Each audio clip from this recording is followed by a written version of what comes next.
এই জন্য আমরা কয়েকবার পাঠ করি আস্তাগফিরুল্লাহ, আস্তাগফিরুল্লাহ, আস্তাগফিরুল্লাহ। আল্লাহ পাক রব্বুল আলামিন বলেন, ইস্তাগফিরু রব্বাকুম, তোমরা তোমাদের রবের কাছে ক্ষমা প্রার্থনা করো। ইন্নাহু কানা গফফারা, ইস্তেগফার পাঠ করার 1 নাম্বার উপকারিতা, তিনি তোমাদেরকে ক্ষমা করে দিবেন। 2 নাম্বার, ইউরসিলিস সামাআ আলাইকুম মিদরারা, আসমান থেকে মুষলধারে বৃষ্টির ন্যায় রহমত নাজিল করবেন। 3 নাম্বার, ওয়ায়ুমদিদকুম বিআমওয়াল, তোমাদেরকে সম্পদ দিয়ে সাহায্য করবেন। 4 নাম্বার, ওয়াবানিনা, যাদের সন্তান নাই তারা ইস্তেগফার পাঠ করলে তাদেরকে আল্লাহ সন্তান দিয়ে সাহায্য করবে। 5 নাম্বার, ওয়াজআল লাকুম জান্নাত, যাদের ক্ষেত খামার দরকার, যাদের ফলের বাগান ফুলের বাগান দরকার, আল্লাহ তাদেরকে এই ফলমূলের বাগান দিয়ে সাহায্য করার ওয়াদা করছেন। 6 নাম্বার, ওয়াজআল লাকুম আনহারা, নদী নালা দিয়ে আল্লাহ সাহায্য করবেন। 12 নাম্বার পারায় আসছে, কেউ যদি ইস্তেগফার পাঠ করে বর্তমানে শরীরের মধ্যে যে শক্তি, ইয়াজিদকুম কুওয়াতান ইলা কুওয়াতিকুম, এই শক্তির সাথে আল্লাহ আরো শক্তি যোগান দান করবেন, তার শরীরে আল্লাহ আরো শক্তি বাড়ায় দিবেন। সূরা আলী ইমরানের 131 নম্বর আয়াতে আল্লাহ, 135 নম্বর আয়াতে আল্লাহ পাক রব্বুল আলামিন বলেন, ওয়াল্লাযীনা ইযা ফাআলু ফাহিশাতান আও যালামু আনফুসাহুম যাকারুল্লাহ ফাস্তাগফারু লিযুনুবিহিম, যারা কোনো অপরাধ করে ফেলে, আও যালামু আনফুসাহুম, অথবা নিজেদের উপর জুলুম করে, যারা কোনো অপরাধ করে ফেলে অথবা নিজেদের উপর জুলুম করে, যাকারুল্লাহ, আস্তাগফিরুল্লাহ, আস্তাগফিরুল্লাহ, যারা কোনো অপরাধ করে ফেলে অথবা নিজেদের উপর জুলুম করে, সাথে সাথে আল্লাহকে স্মরণ করে, ফাস্তাগফারু লিযুনুবিহিম, নিজেদের গুনাহের জন্য আল্লাহর কাছে ক্ষমা চায়। ওয়া ইয়াগফিরুয যুনুবা ইল্লাল্লাহ, আর আল্লাহ ছাড়া তাকে ক্ষমা করবেই বা কে? তো এই ব্যক্তি যখন ইস্তেগফার পাঠ করে গুনাহ করার পর, আল্লাহ পাক রব্বুল আলামিন তার গুনাহ ক্ষমা করে দেয়। আমার সাথে বলেন, বলেন তওবার 3টি শর্ত। তওবার শর্ত কয়টি? মুহাদ্দিসিনে কেরাম লেখছেন তওবার শর্ত 3টি, ফকিগণ আরেকটি বাড়াইছে, মোট 4টি। তওবার শর্ত কয়টি? 3টি। ফকিগণ আরেকটি বাড়াইছে, তাহলে হয় মোট কয়টি? 4টি। 1 নাম্বার, অতীতের গুনাহের উপর অনুতপ্ত হওয়া, আগে যা করেছি এটার জন্য অনুতপ্ত হওয়া। 2 নাম্বার, আগের গুনাহ ছেড়ে দেওয়া। 3 নাম্বার, দৃঢ় প্রতিজ্ঞা করা, আমি ভবিষ্যতে এই জাতীয় গুনাহ আর করব না। 4 নাম্বার, বান্দার হক নষ্ট করে থাকলে বান্দার হক আদায় করে দেওয়া। তাহলে তওবার জন্য মোট 4টা শর্ত। 1 নাম্বার, অতীতের গুনাহের জন্য অনুতপ্ত হওয়া। 2 নাম্বার, অতীতের গুনাহ ছেড়ে দেওয়া। 3 নাম্বার, প্রতিজ্ঞা করা, ভবিষ্যতে এই গুনাহটা আমি আর করব না। 4 নাম্বার, বান্দার হক নষ্ট করে থাকলে বান্দার হক আদায় করে দেওয়া। এই 4টি শর্তে আমরা আল্লাহর কাছে তওবা করব, আল্লাহ তৌফিক দান করেন। সূরা তাহরিমের 8 নম্বর আয়াতে আল্লাহ পাক রব্বুল আলামিন বলেন, ইয়া আইয়ুহাল্লাযীনা আমানু তুবু ইলাল্লাহি তাওবাতান নাসুহা, হে ঈমানদারগণ তোমরা আল্লাহর কাছে তওবা করো, খাঁটি তওবা। আসা রাব্বুকুম আইয়ুকাফিরা আনকুম সাইয়্যাতিকুম, খাঁটি তওবা যদি করো আশা করা যায় আল্লাহ তোমাদের সব পাপগুলো ক্ষমা করে দিবেন। গুনাহ থেকে বাঁচার 1 নাম্বার উপায় তওবা করা। ইবনে মাজার 4250 নম্বর হাদিসের বর্ণনা, ক্বালা রাসূলুল্লাহ সাল্লাল্লাহু আলাইহি ওয়াসাল্লাম, আত-তাইবু মিনায-যামবি কামান লা যামবা লাহ, নবী বলেন যে ব্যক্তি গুনাহ থেকে তওবা করে সে কেমন যেন এমন হয়ে যায় তার কোনো গুনাহই নেই। ইবনে মাজাহ 4251 নম্বর হাদিস, ক্বালা রাসূলুল্লাহ সাল্লাল্লাহু আলাইহি ওয়াসাল্লাম, কুল্লু বনি আদম খাত্তাউন ওয়া খায়রুল খাত্তাইনা আত-তাওয়াবুন, নবী বলেন সমস্ত আদম সন্তান কম বেশি পাপ করে, এই পাপীদের মধ্যে তারাই সেরা যারা আল্লাহর কাছে তওবা করে। আদম সন্তান পাপ করাটা স্বাভাবিক, বাকি পাপীদের মধ্যে তারাই সেরা যারা তওবা করে। ইবনে মাজার 4253 নম্বর হাদিসের বর্ণনা, ক্বালা রাসূলুল্লাহ সাল্লাল্লাহু আলাইহি ওয়াসাল্লাম, ইন্নাল্লাহা লা ইয়াকবালু তাওবাতাল আবদি মা লাম ইউগারগির, রাসূলুল্লাহ সাল্লাল্লাহু আলাইহি সাল্লাম বলেন, আল্লাহ বান্দার তওবা ততক্ষণ কবুল করেন যতক্ষণ তার প্রাণ কণ্ঠাগত না হয়। বান্দার প্রাণ কণ্ঠাগত হওয়ার আগ পর্যন্ত তার তওবা আল্লাহ কবুল করেন।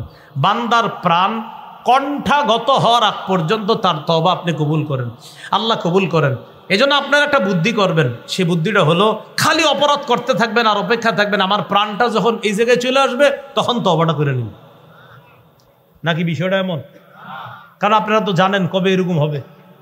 তাহলে এই জন্য তওবা দেরি না করায় আজকে এখনই করে ফেলেন, মনে মনে অনুতপ্ত হয়ে যান আগের গুনাহের জন্য, বাস এটাই তওবা। ইবনে মাজাহ আসছে আন-নাদামু আত-তাওবা, 4252 নম্বর হাদিসে আসছে আন-নাদামু আত-তাওবা, গুনাহ থেকে অনুতপ্ত হওয়াটা এটাই তওবা। বলেন গুনাহ থেকে অনুতপ্ত হওয়াটাই কি তওবা? তিরমিজির বর্ণনা 3538 নম্বর হাদিস, রাসূলুল্লাহ সাল্লাল্লাহু আলাইহি সাল্লাম বলেন, লাল্লাহু আফরাহু বিতাওবাতি আহাদিকুম মিন আহাদিকুম বিদাল্লাতিহি ইদা ওয়াজাদাহা। এক ব্যক্তি সফরে বের হয়েছে তার বাহন নিয়ে, খানা নিয়ে, পানি নিয়ে, পাথেও নিয়ে সফরে বের হয়েছে। সফরে বের হওয়ার পর সফর করতেছে, সফর করতে করতে এক জায়গায় গিয়ে, আলোচনা নিয়ে আসেন তারা 2 মিনিটের মধ্যে, সফর করতে করতে এক জায়গায় গিয়ে তার ক্লান্তি আসছে। ক্লান্তি আসার পর তখন তিনি 60 মিনিটের আগেই তো নিয়ে আসবেন, আমি বলতে হবে কেন? রাসূলুল্লাহ সাল্লাল্লাহু আলাইহি সাল্লাম বলেন, এক ব্যক্তি সফরে বের হয়েছে। সফরে বের হওয়ার পর তখন তিনি এক জায়গায় গেছেন, সফর বিরতি দিয়েছেন। যাত্রা বিরতি দেওয়ার পর তিনি নেমে গেলেন। নেমে দেওয়ার পর উনি চিন্তা করলেন ক্লান্তি আসছে, একটু ঘুমাই, চোখ লেগে গেছে। তো উনি বৈশা বৈশা ঘুমাইতেছে। চোখ খোলার পর উনি দেখেন ওনার বাহনটা, ওনার খানা পানি সব হারায় গেছে, কোথায় যেন চলে গেছে। উনি চিন্তা করলেন আমার এখন কি করা? আমি যেখান থেকে রওনা করেছি সেখানে যাইতে গেলে যেই পরিমাণ খানা দরকার, বাহন দরকার, পাথেও দরকার, ওই পরিমাণ খানা পানি বাহন আমার কাছে নাই। তার মানে আমি গেলেও মারা যাব। সফরে যেখানে রওনা করছেন ওই পর্যন্ত যদি আমি যাইতে হয়, সেখানে গেলেও আমি যেতে পারবো না, খানার অভাবে সেখানে গেলেও আমি মারা যেতে পারি। উনি কি করলেন? ওখানে বসে রয়েছে, ওখানেই মারা যাবেন। এই চিন্তায় তিনি এখানে বসে আছেন। বসে থাকার পর বৈশা বৈশা উনি ঘুমাইতেছে আবার, কারণ ওনার টেনশন হলো আমি খানা পিনার অভাবে এখানেই মারা যাব। হঠাৎ উনি চোখ খুলছে, চোখ খোলার পর দেখে ওনার হারিয়ে যাওয়া বাহন, খানা পানি পাথেও সব উপস্থিত হয়ে গেছে। উপস্থিত হওয়ার পর উনি কেমন খুশি! হাদিসে আসছে বিশিদ্দাতিল ফারহি, খুশির অতি সহ্যে উনি আল্লাহকে বলে ফেললেন, আল্লাহুম্মা আনতা আবদি ওয়া আনা রব্বুকা। আল্লাহকে বললেন, আল্লাহ আপনি আমার বান্দা, আমি আপনার রব। হ্যাঁ, এটা কেমন হয়ে গেল না কথাটা? কিন্তু আসলে ওনার মাথা ঠিক নেই। উনি এত খুশি হয়েছে, খুশিতে যে উনি কি বলছে এটা উনি নিজেও জানে না। উনি খুশিতে বইলা ফেলতেছে। আমাদের দেশে এটারে কয় খুশির ঠেলা। খুশির ঠেলায় আল্লাহরে বইলা ফেলতেছে, আল্লাহ আপনি আমার বান্দা, আমি আপনার রব। আসলে বলতো এমন যে আল্লাহ আপনি আমার রব, আমি আপনার বান্দা। এটা না বইলা ফেলছে আল্লাহ আপনি আমার বান্দা, আমি আপনার রব, এমন কথা বইলা ফেলছে। তো আসলে কেন বলছে? খুশির কারণে ওনার মাথা ঠিক ছিল না। নবী বলেন, একজন ব্যক্তি তার হারিয়ে যাওয়া বাহন ফিরে পাওয়ার পর এত পরিমাণ খুশি হয়, কোন ব্যক্তি যখন তওবা করে ওই ব্যক্তির চেয়ে কোটি গুণ বেশি তওবাকারীর প্রতি আল্লাহ খুশি হয়েছে। তাহলে তওবা আগামীকাল না এখনই? এখনই। সহিহ মুসলিমের বর্ণনা, রাসূলুল্লাহ সাল্লাল্লাহু আলাইহি সাল্লাম বলেন, ইন্নাল্লাহা লা ইয়াবসুতু ইয়াদাহু বিল-লাইল লিয়াতুবা মুসিউন নাহার। আল্লাহ পাক রব্বুল আলামিন তার ক্ষমার হাতকে প্রসারিত করেন রাতের বেলা, যেন দিনের তওবাকারীরা আল্লাহর কাছে ক্ষমা চায়। ওয়ায়াবসুতু ইয়াদাহু বিন-নাহার লিয়াতুবা মুসিউল লাইল। দিনের বেলা ক্ষমার হাত প্রসারিত করে রাখেন যেন রাতের অপরাধীরা আল্লাহর কাছে ক্ষমা চায়। প্রিয় ভাইয়ারা, আজকে এখন রাতের মধ্যে আছি আমরা, দিনে অনেক অপরাধ করছি, আজকে আল্লাহর কাছে ক্ষমা চেয়ে নিব ইনশাআল্লাহ। ক্ষমার আশায় বারবার আল্লাহকে ডাকা, ক্ষমার আশায় বারবার আল্লাহকে ডাকা। তিরমিজির বর্ণনা 3540 নম্বর হাদিস। এই হাদিসের মধ্যে আসছে, আল্লাহ হাদিসে কুদসির মধ্যে বলেন, ইয়াবনা আদম ইন্নাকা মা দাউতানি ওয়া রাজাউতানি গফারতু লাকা আলা মা কানা ফিকা ওয়ালা উবালি। হে আদম সন্তান, তুমি আমাকে ক্ষমার আশায় যতক্ষণ ডাকতে থাকবা আমি ততক্ষণ তোমাকে ক্ষমা করতে থাকবো, এতে আমি আল্লাহ কারো পরোয়া করি না। তাহলে 3 নাম্বার উপায় ক্ষমার আশায় আল্লাহকে বারবার ডাকা। 4 নাম্বার রাসূলুল্লাহ সাল্লাল্লাহু আলাইহি সাল্লামের সুন্নতের অনুসরণ করা। সূরা আলী ইমরানের 31 নম্বর আয়াতে আল্লাহ বলেন, কুল ইন কুনতুম তুহিব্বুনাল্লাহ ফাত্তাবিউনি ইউহিব্বুকুমুল্লাহ ওয়া ইয়াগফির লাকুম যুনুবাকুম। নবী আপনি বলেন, যদি তোমরা আল্লাহকে ভালোবাসো তাহলে আমি নবীর অনুসরণ করো, এতে লাভ কি? ইউহিব্বুকুমুল্লাহ, আল্লাহ তোমাদেরকে ভালোবাসবেন, ওয়া ইয়াগফির লাকুম যুনুবাকুম, আল্লাহ তোমাদের জিন্দেগীর সমস্ত গুনাহগুলো মাফ করে দিবেন। এগুলো 4 নাম্বার। গুনাহ মাফের 5 নাম্বার উপায় বলেন আমার সাথে, আজান দেওয়া। কি দেওয়া? আজান দেওয়া।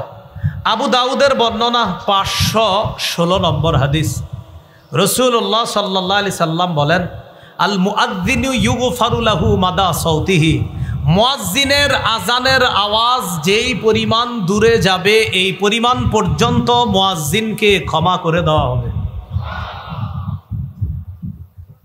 6 নাম্বার গুনাহ মাফের উপায়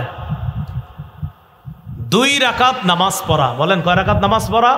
হ্যাঁ, 2 রাকাত নামাজ পড়া। আবু দাউদের বর্ণনা 1521 নম্বর হাদিস। এই হাদিসে আসছে রাসূলুল্লাহ সাল্লাল্লাহু আলাইহি সাল্লাম বলেন, মা মিন আবদিন ইউযনিবু যামবান, কোন ব্যক্তি যদি গুনাহ করে ফায়ুহসিনুত তাহুরা, গুনাহ করার পর ভালোভাবে পবিত্রতা অর্জন করে, ফায়াকুমু ফায়ুসাল্লি রাকাতাইন, দাঁড়িয়ে 2 রাকাত সালাত আদায় করে, ইল্লা গফারাল্লাহু যামবা, সালাত আদায় করতে দেরি আল্লাহ তাকে ক্ষমা করতে দেরি হবে না। এই আমলটা আজকেই করতে পারেন। 2 রাকাত নামাজ পড়া, যেই গুনাহগুলো আছে ওই গুনার স্মরণ করে 2 রাকাত নামাজ পড়া, নামাজ পড়া শেষ তো আল্লাহ সমস্ত গুনাহ মাফ করে দিবেন। এগুলো 6 নম্বর উপায়। গুনাহ মাফের 7 নম্বর উপায় 5 ওয়াক্ত নামাজ পড়া। সহিহ বুখারীর বর্ণনা 526 নম্বর হাদিস। এই হাদিসের মধ্যে আসছে, এক ব্যক্তি রাসূলুল্লাহ সাল্লাল্লাহু আলাইহি সাল্লামের কাছে আসছে, আসার পর বলে, হুজুর আমি গুনাহ করছি। ইতিমধ্যে সূরা হুদের 114 নম্বর আয়াত আল্লাহ নাজিল করে দিয়েছে। এই আয়াতে আল্লাহ বলেন, ওয়াকিমিস সালাতা তারাফাইন নাহার ওয়া যুলাফাম মিনাল লাইল। আল্লাহ বলেন আকিমিস সালাহ, আপনি নামাজ কায়েম করেন, তারাফাইন নাহার, দিনের 2 প্রান্তে, ওয়া যুলাফাম মিনাল লাইল, এবং রাতের কিছু অংশে। এর দ্বারা উদ্দেশ্য দিনের 2 প্রান্তে আর রাতের কিছু অংশে, মানে 5 ওয়াক্ত নামাজ। ইন্নাল হাসানাত ইউযহিবনাস সাইয়্যাত, নিশ্চয়ই পুণ্য পাপ সমূহকে মিটায়া দেয়, পাপ সমূহকে দূর করে দেয়। এই আয়াত নাজিল হওয়ার পর ওই সাহাবীকে আল্লাহ বললেন, 5 ওয়াক্ত নামাজ যদি পড়ো, তুমি যেই পাপের কথা আমার কাছে বলছো আল্লাহ তোমার এই পাপ ক্ষমা করে দিবেন। ওই ব্যক্তি বললেন, আলী হাদা ইয়া রাসূলুল্লাহ, হুজুর এটা কি শুধু আমার বৈশিষ্ট্য? নবী বললেন, বাল্লি কুল্লি উম্মতি, বাল্লি জামিই উম্মতি কুল্লিহিম, আমার সমস্ত উম্মত যদি 5 ওয়াক্ত সালাত আদায় করে আল্লাহ তাদেরকে মাফ করে দিবেন। গুনাহ মাফের 8 নাম্বার উপায় জামাতের সাথে নামাজ পড়া। 5, 6, 7, 8 মনে রাখবেন। 5 নাম্বার আজান দেওয়া, 6 নাম্বার 2 রাকাত নামাজ পড়া, 7 নাম্বার 5 ওয়াক্ত ফরজ নামাজ পড়া, 8 নাম্বার জামাতের সাথে নামাজ আদায় করা। এক ব্যক্তি নবীজির কাছে আসছে, আসার পর, এটা মুসলিম শরীফের বর্ণনা, সহিহ মুসলিমের বর্ণনা, নবীর কাছে আসছে, আসার পর নবীজিকে বললেন, আসবতু হাদ্দান ফাকিমহু আলাইয়া, হুজুর আমি এমন অপরাধ করছি যে অপরাধের শাস্তিটা হদ, এই হদ আমার উপরে আপনি প্রয়োগ করেন। ইতিমধ্যে জামাতের সময় হয়ে গেছে। রাসূলুল্লাহ সাল্লাল্লাহু আলাইহি সাল্লাম জামাতে দাঁড়ালেন। জামাতে দাঁড়ানোর পর ওই ব্যক্তি নবীর সাথে জামাতে নামাজ আদায় করছে। জামাতে নামাজ আদায় করার পর, নামাজের পর ওই ব্যক্তি আল্লাহ রাসূল সাল্লাল্লাহু আলাইহি সাল্লামকে বলতেছেন, হুজুর আমি যে অপরাধটা করলাম এই ব্যাপারে কোনো সমাধান দিলেন না। নবীজি সাল্লাল্লাহু আলাইহি সাল্লাম বললেন, হাদরতাস সালাতা মা'ানা, তুমি কি আমাদের সাথে জামাতে নামাজে অংশগ্রহণ করেছো? তিনি জবাব দিলেন, হ্যাঁ। আল্লাহ রাসূল বললেন, গুফিরা লাকা, তোমাকে ক্ষমা করে দেওয়া হয়েছে। তাহলে জামাতে নামাজ পড়লে গুনাহ মাফ। 9 নাম্বার গুনাহ মাফের উপায়, পাপ হয়ে গেলে সাথে সাথে একটা ভালো কাজ করা। তিরমিজির বর্ণনা 1987 নম্বর হাদিস, 1927। আবু যর গিফারি রাদিয়াল্লাহু তাআলা আনহুকে আল্লাহ রাসূল সাল্লাল্লাহু আলাইহি সাল্লাম বলেন, আবু যর, ইত্তাকিল্লাহা হাইসুমা কুনতা, তুমি যেখানেই থাকো আল্লাহকে ভয় করো। ওয়া আতবিইস সাইয়্যাতাল হাসানাতা তামহুহা, গুনাহ হয়ে গেলে সাথে সাথে একটা ভালো কাজ করবা, তোমার এই ভালো কাজটা পাপকে মিটিয়ে দিবে, পাপকে মোচন করে দিবে। এই হলো 9 নাম্বার। 10 নাম্বার উপায়, আল্লাহর জিকিরের মজলিসে বসা। এখন আমরা যে মজলিসে আছি এটা জিকিরের মজলিস, এই মজলিসে বসলে গুনাহ মাফ। সহিহ বুখারীর 6408 নম্বর হাদিস, এই হাদিসে আছে ইন্না লিল্লাহি মালাইকাতান ইয়াতুফুনা ফিত তুরুকি ইয়ালতামিসুনা আহলা যিকর, আল্লাহর কিছু মনোনীত ফেরেশতা আছে, এই ফেরেশতারা দুনিয়ার বিভিন্ন অলিতে গলিতে ঘুরতে থাকে, আল্লাহর জিকিরকারী বান্দা যারা তাদেরকে তালাশ করতে থাকে। ফাইদা ওয়াজাদু কওমান ইয়াযকুরুনাল্লাহ, যখন এমন কোন সম্প্রদায়কে পেয়ে যায় যারা আল্লাহর জিকিরে ব্যস্ত, তানাদাউ হালুম্মু ইলা হাজাতিকুম, তখন তারা আরেক দলকে ডাকে, ডাকার পর বলে যাদেরকে তালাশ করতেছিলা তাদেরকে আমরা পেয়ে গেছি, তাদেরকে পেয়ে গেছি আমরা, অমুক মাঠের মধ্যে আসো, তাদেরকে পেয়ে গেছি। সব ফেরেশতারা এখানে আসে, আসার পর ফায়াহুফুনাহুম বিআজনিহাতিহিম ইলাস সামাঈদ দুনিয়া, পুরা মজলিসটাকে ফেরেশতারা বেষ্টন করে নেয়, বেষ্টন করে ফেরেশতাদের গোল আকৃতির একটা সারি আল্লাহর আসমান পর্যন্ত পৌঁছে যায়। ফায়াসআলুহুম রাব্বুহুম ওয়া হুয়া আ'লামু বিহিম, আল্লাহ তাদেরকে প্রশ্ন করে, তাদের রব তাদেরকে প্রশ্ন করে, যদিও আল্লাহ তাদের ব্যাপারে জানেন, বেশি অবগত, এরপরে প্রশ্ন করে মাদা ইয়াকুলু ইবাদি, আমার বান্দারা কি বলে। ফেরেশতারা জবাব দেয় ইউসাব্বিহুনাকা ওয়া ইউকাব্বিরুনাকা ওয়া ইউমাজ্জিদুনাকা ওয়া ইয়াহমাদুনাক, তারা আপনার তাসবিহ পাঠ করে, তারা আপনার বরত্ব বর্ণনা করে, তারা আপনার প্রশংসা পাঠ করে। এই কথা বলার পর ফেরেশতাদেরকে আল্লাহ বলে হাল রাউনি, তারা কে আমাকে দেখেছে? ফেরেশতারা বলে না আল্লাহ, তারা আপনাকে দেখে নাই। আল্লাহ বলেন কাইফা লাউ রাউনি, যদি দেখতো কি করতো? ফেরেশতারা বলে আল্লাহ, তারা যদি দেখতো কানু আশাদ্দা লাকা ইবাদা ওয়া আকসারা লাকা তামজিদান ওয়া তাহমিদান, তারা আপনাকে দেখলে আরো বেশি বেশি তাসবিহ পাঠ করতো, আরো বেশি বেশি আপনার বরত্ব বর্ণনা করতো। ফেরেশতারা আল্লাহ পাক রব্বুল আলামিন ফেরেশতাদেরকে বলে মাদা ইয়াসআলুনানি, তারা আমার কাছে কি চায়? ফেরেশতারা জবাব দেয় ইয়াসআলুনাকাল জান্নাহ ওয়া ইয়াতাআওয়াযুনা বিকা মিনান নার, তারা আপনার কাছে জান্নাত চায়, জাহান্নাম থেকে বাঁচতে চায়। আল্লাহ বলেন হাল রাআউহা, জান্নাত জাহান্নাম দেখছে? ফেরেশতারা বলে না মাবুদ, জান্নাত জাহান্নাম দেখে নাই। তো আল্লাহ বলে কাইফা লাউ রাআউহা, দেখলে কি করতো? ফেরেশতারা জবাব দেয় জান্নাত যদি দেখতো এই নিয়ামত পাওয়ার জন্য আরো বেশি বেশি ইবাদত করত, জাহান্নাম দেখলে জাহান্নামের ভয়াবহতা থেকে বাঁচার জন্য আরো বেশি বেশি আপনার কাছে ক্ষমা প্রার্থনা করত। আল্লাহ শেষের দিকে বলে ফেরেশতারা আমাকে দেখে নাই, বিশ্বাস করেছে, আমার জান্নাত জাহান্নাম দেখে নাই, বিশ্বাস করেছে, ইশহাদু আন্নী কাদ গফারতু লাহুম, তোমরা সাক্ষী থাকো আমি আল্লাহ তাদেরকে মাফ করে দিলাম। এজন্য জিকিরের মজলিসে বসা, এটা হলো 10 নাম্বার। 11 নাম্বার জিকির করা। বলেন গুনাহ মাফের 11 নাম্বার উপায় কি করা? জিকির করা। সহিহ বুখারীর বর্ণনা 6405 নম্বর হাদিস।